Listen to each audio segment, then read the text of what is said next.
What is up, everyone? Welcome to another Fusion World Brewing video.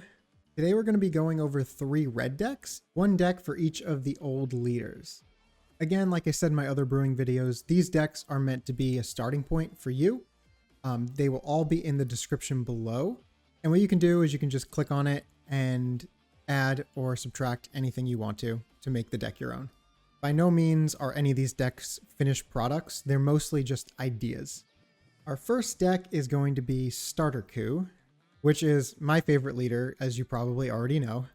Unfortunately, it's probably not going to be as good as it was when just set 1 was legal, but I still think it has its place. The idea for this deck is to be very aggressive against the slow decks, and then just slow enough to beat the aggressive decks, which makes this more of a mid-range build. Moving through the individual cards, we have 4 Roshi, 4 Whis, same as we have been playing in set 1.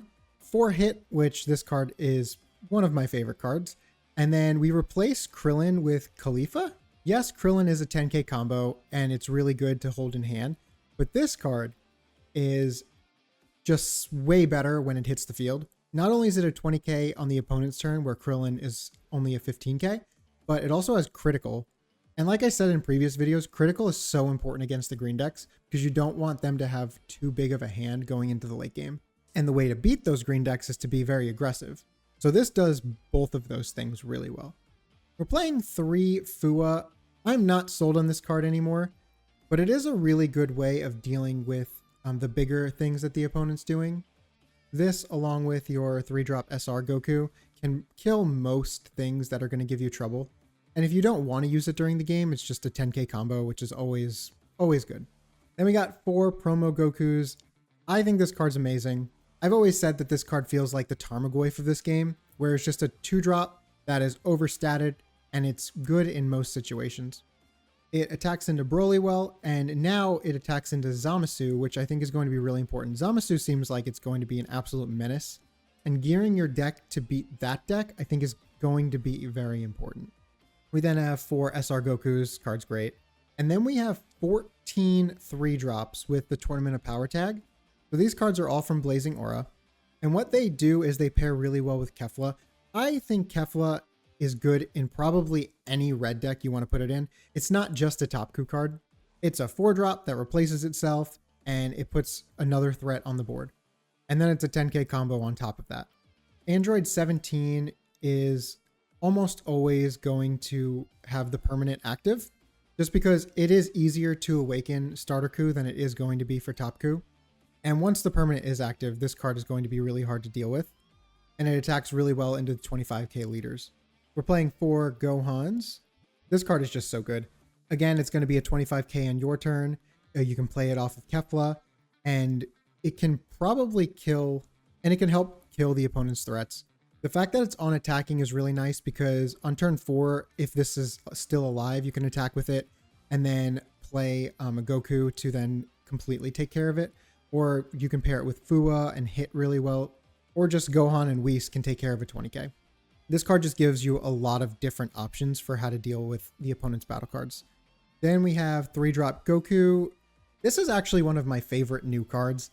A 3-drop 25k with critical, I just really like. Also, I'm just really a big fan of the art, so I'm trying to put it in every deck I possibly can. But just a 25k crit is awesome, and it's a 30k crit with your leader. It can be played off Kefla, and it's just so hard for the opponent to combo out of it if it is going to be a 30k. So say you're attacking into a 20k leader, you make it a 30k, they either have to discard 2 cards or a super combo to get out of it, or they're just taking the crit damage. I think this card is super underrated, and I'm just so excited to play with it. To fill out the 3-drops, we're just playing 3 Khalifas, just the vanilla one. It's a 10k combo, an extra 3-drop 25k when you need it. I just think the 25k stat line is just going to be quite important moving forward. Then we have the 4 Keflas, which I talked about earlier. Again, not just a StarterKu card. You can probably fit this in any red deck, and it's just going to be good. As you'll see later, we're even playing it in the U7 deck. And then we got a 1 of Beerus. So I'm playing Beerus instead of the Double Striker for one reason only. And I think that StarterKu is going to be a major player. And this card just kind of deals with everything that they're doing. What I like about StarterKu is that it can play mid-range against the super aggressive decks and then be aggressive against the slower decks. So it's like a perfect middle ground. So against TopKu and U7, they're just kind of dumping their board, and you can completely stabilize that with Beerus. We're only playing one just because I don't want to overload too much on zeros. We're playing 9-0 combo, which is kind of a lot. My rule when I play these red decks is I normally don't want more than 8 in a deck, but I really wanted to fit this Beerus in, so we're just gonna play 9 and see how it is. And then to round out the deck, we just got 4 super combos.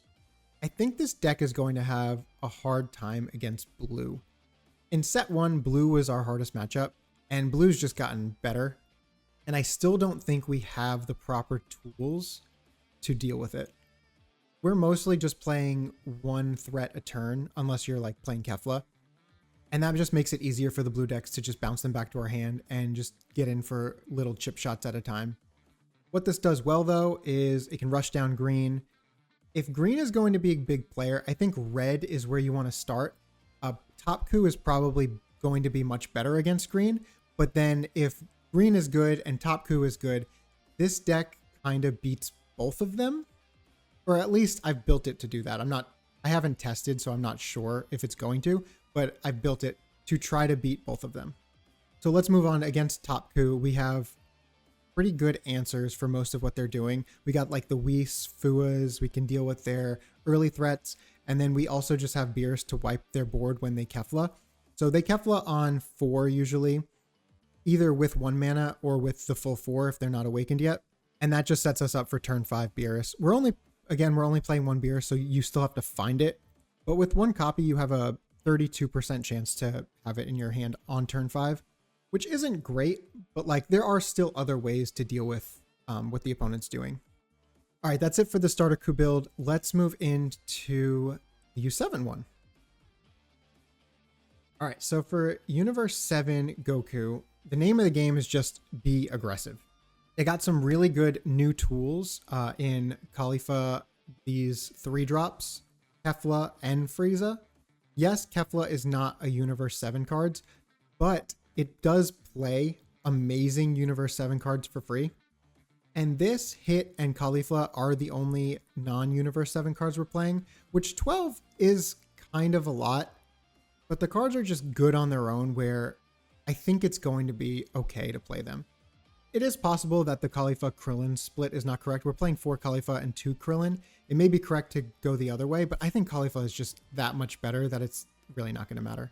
Moving on to another new card is Frieza. So Frieza is a 1-drop 25k in this deck on your turn. That just kind of seems insane. This is like the reason to play the deck. Just deploying 2 of these in a turn just puts so much pressure on the opponent. Yeah, they are very hard to protect, but I don't think this is going to be an early play. I think this is going to be one of those cards where you accompany a Kefla with this on like turn 5.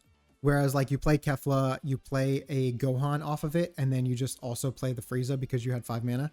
And then you're attacking with 3 25s in that turn. Which like, if you're playing against green, that's probably game over.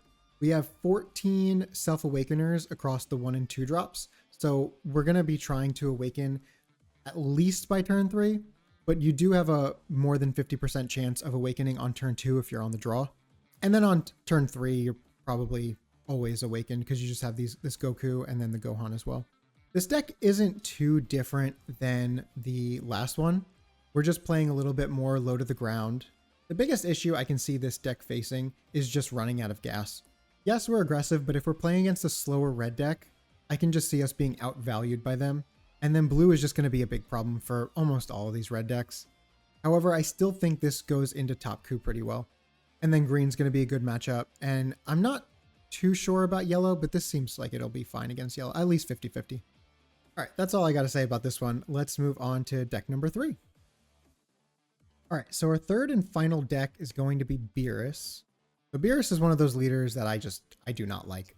But we got some fun things we can do with it this set that I think can make it slightly better. One of those being Khalifa, where it's a 2-drop crit along with a crit leader. I think having a 2-drop critical that is actually like a really good card is going to be quite important. And then we got this 3-drop critical, which I also think is going to be a very good card. You can just use these 2 cards and your leader to just cut the opponent off from their resources. And then you can go big with your 3, 4, and 5 drops. This is definitely the best Beerus 5 deck. And Beerus 5 is a card that I don't really like in set 1, but it's a card that scales very well. As the power level shifts into like 25k and lower cards being the more played, more powerful cards, Beerus just becomes a better answer to those things. And this is the best deck for Beerus because this can also kill 35ks. So the big difference between this deck and the other 2 is we are playing these 3 Piccolos, which is just a cantrip. I think Beerus benefits from having more cantrips for the sole fact that it's a slower deck and you have to find specific answers, and going through your deck helps you find those answers. We are also playing the 4-drop Gohan, which I didn't want to play 17 in this deck because I don't think it really fits with what this deck is trying to do. And without 17 and having less hits for the Kefla, I didn't think it was necessary or even really all that good to play the Kefla. And this Gohan is a 25k crit body. That goes really well with what the plan of this deck is trying to accomplish. And man, this 3-drop Gohan is insane in this deck. So you can just kill 25ks whenever you want on demand. Just use leader ability and then attack with a Gohan and just kill it. Another reason why I didn't want to play 17 is I didn't want to load up too much on zeros. And in this deck, I wanted to play 3 SR Gokus, 2 Beerus, as well as 3 5-drop Gokus. This is the only deck we have this card in. I think it loses a lot of power as the power level shifts into the lower cost cards. But in this type of deck, I still think it's great. Beerus is going to have a hard time closing out games compared to U7 and StarterKu. So playing 3 5-drop double strikers is the best way to do that. Let me know in the comments which one you like the best. Don't forget to like and subscribe, and I'll catch you in the next one. See ya.